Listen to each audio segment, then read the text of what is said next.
problemas, a Fabiana botou alguns aqui, realmente a gente está sabendo. E antes aqui da conversa, eu estava batendo papo com amigos aqui.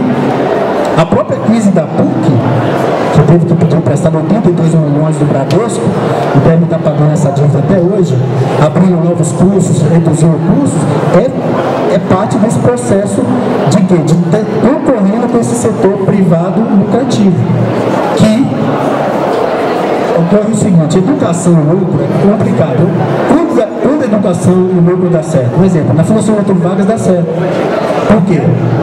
É o seguinte, você cobra 2, 3 mil reais, que a maioria da população brasileira vai ter acesso a isso, certo? Faz um vestibular altamente seletivo, você vai ter lá o aluno que vai conseguir desenvolver essa coisa. Agora, para a grande massa, não dá. Por quê? Você tem que pagar professor. E aí o que você faz? Você não vai contratar um professor com doutorado, nem com mestrado, nem com uma boa formação. Certo? Você vai ter que fazer o quê, então? Você vai ter que reproduzir justamente o que é principal na educação, que, novamente, volto a falar, Paulo Freire, né? Estou na casa de quem fez e falou sobre isso. Vocês sabem o que é essencial para a educação? Educação é professor bem formado e aluno com interesse de estudar, colegas bem formados. Bom, na maioria do setor privado educativo isso não dá. Por quê? Porque eu tenho que selecionar o aluno, primeiramente. E aí não tem seleção, né? É pseudo-vestibular. Então isso já é um diferencial do bolsista do ProUni. Ele tem que fazer o Enem. O aluno, geralmente, pagante da universidade privada. E aí, quando eu estou falando isso, gente, já quero deixar bem claro, não tem nada contra o aluno do pagante, nem o bolsista do ProUni, muito pelo contrário, é um batalhador, assim como o aluno que está tentando na universidade pública, teve uma expansão do governo Lula, isso foi fundamental, tá? Só para vocês terem uma ideia, para a gente pontuar isso, para a gente entender, como eu gosto de falar, criticamente, o que foi avanço e o que é limite ainda, tá?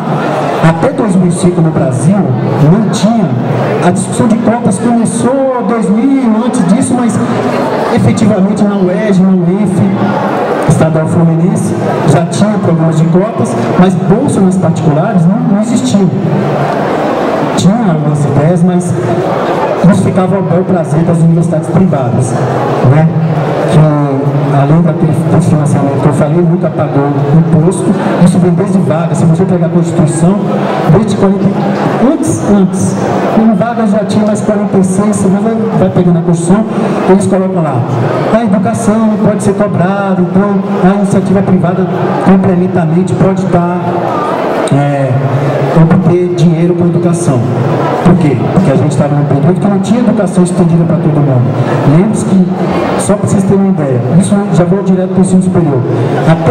Até 1968, a universidade tinha USP, PUC e Mackenzie. Aqui, ó, praticamente perto aqui, né? Na Consolação. Então não tinha esses grandes grupos. E aí o que acontece? Veio para a ProUni. E aí, na minha pesquisa, o que eu fiz? Eu estudei a trajetória de 50 bolsistas do ProUni. Alguns aqui da PUC eu não consegui entrevistar, mas aí já tem um problema que o MEC não libera os dados. E aí cabe a gente perguntar por que não libera os dados do ProUni. Lá tem dados genéricos na página do MEC, né? Número de bolsistas, sexo de bolsistas, isso é importante,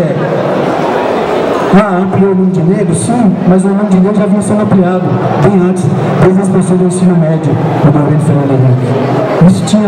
Isso já, as estatísticas do próprio INEP já apontam, tá? Isso é um processo, já tinha outras iniciativas de cotas, enfim. Isso já estava ampliando. Então o ProUni veio também são efeitos da política.